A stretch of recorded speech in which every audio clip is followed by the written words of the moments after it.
फैज लेते लेते आप पहुंचे मक्का मौजमा में। मक्का मौजमा के अंदर ज्यादातर आपका वक्त जो है वो गुजरा है, वक्फे वक्फे से आप मक्का मौजमा वापस चले जाते। अब ये जो वाक्य मैं बताने लगा हूं, आखिरी बात है, खत्म होने के करीब है। ये वाक्य जो है वो दो तरह से है। एक तो ये है कि जब आप सल्तनत को छोड़कर आए तो आपकी बीवी, एक बच्चा 4 साल का आप छोड़कर आए थे। आप उन तमाम लोगों की आरज़ू थी कि ये दोबारा वापस आ जाएं, तो वो वापस लाने के लिए बार बार हरबे इस्तेमाल करते थे। उनको मालूम होता था कि इब्राहिम बिन अदम हैं कहां, मालूम होता था। इतनी बड़ी सल्तनत का बादशाह, मालूम नहीं होगा लोगों को? हर एक को पता था कि ये कौन है। तो वो हरबे हरबे से कभी ताने देकर और कभी कुछ हरबा इस्तेमाल करके वो आपको वापस लाना चाहते थे, लेकिन आप वापस नहीं जाते। फरमाते थे तुम ही करो ये काम, मैंने ये काम नहीं करना।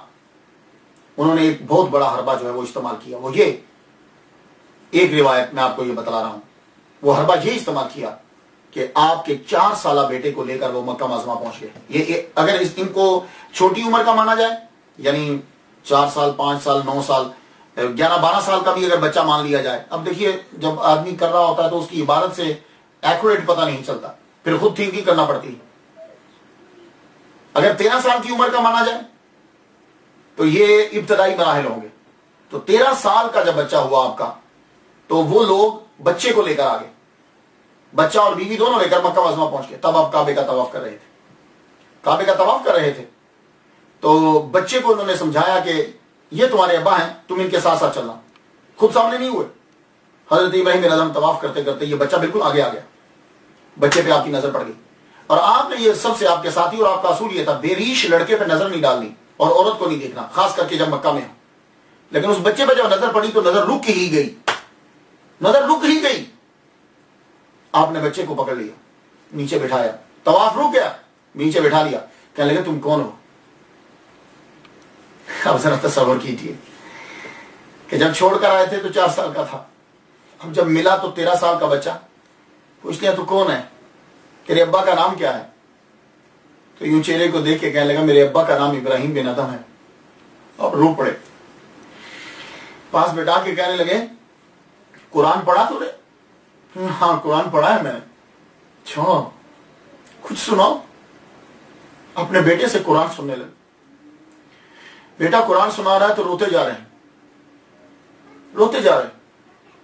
एकदम से चीख निकल गई आपकी, हाथी बकैदी से आवाज आ गई, तुम हमारी दोस्ती का दम भरते हो और दावा किया, झूठा दावा करते हो, हमारी इबादत को रोक के अपने बच्चे की जानिब निगाह कर रहे हो। बस इतना कहना था कि या अल्लाह मेरी मदद फरमा, ये या अल्लाह मेरी मदद फरमा कहना था। बच्चे ने दम तोड़ दिया, बच्चा फौत हो गया।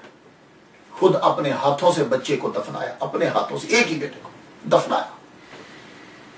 अपने बच्चे को दफनाकर फिर शुक्रिया अदा किया, अल्लाह अब तेरी दोस्ती के अलावा अब कोई नहीं आएगा। अल्लाह अकबर जल्ला शाह। एक तो ये रिवायत है, और एक ये है कि आपका बेटा भी बादशाह बन गया।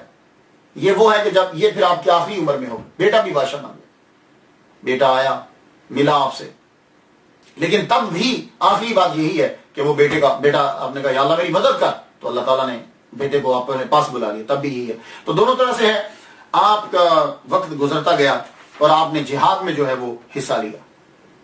जिहाद में जो है वो आपने हिस्सा लिया, बाहरी जिहाद के अंदर, और वहीं आपका जो है वो, बास कहते हैं शहादत हुई, बास कहते हैं कि आपका इंतकाल हो गया। दुनिया में आपने तबलीग की, लोगों को फक्र और तसव्वुफ का इल्म दिया, अक्सर लोगों को हटाए रखते थे। और आपकी तलीम का असल यही होता था, घूम के आपकी तकरीर तबलीग इधर ही आती थी कि अल्लाह हर जगह मौजूद है, तुम उससे भाग नहीं सकते। ये आपका महवर होता था आपकी तबलीग का, कि ये अगले के दिमाग में मिसालों से बिठा देना है कि तुम आए हो अल्लाह ताला की इबादत करने के लिए, अल्लाह ताला तुम्हें हर जगह देख रहा है। और आप, जैसे मैं हर वली का एक टाइटल जुमला बोलता हूं, आपका एक टाइटल जुमला है। इब्राहिम बिन अदम रहमतुल्लाह अलैह का एक टाइटल जुमला है, जो बंद है उसे खोलो और जिसे खोला है उसे बंद कर दो। ये टाइटल जुमला है, आप भी सुन लीजिए। जो बंद है उसे खोलो, यानी जेब, दौलत ये बंद रखी है, इसे खोलो, और जो खोली हुई है ये जुबान, इसे बंद कर दो, तो तुम वली कामिल बन जाओगे। ये टाइटल जुमला है, और ये आप लोग भी ऐसे जुमले लिखते रहा करें। आपका आखिरी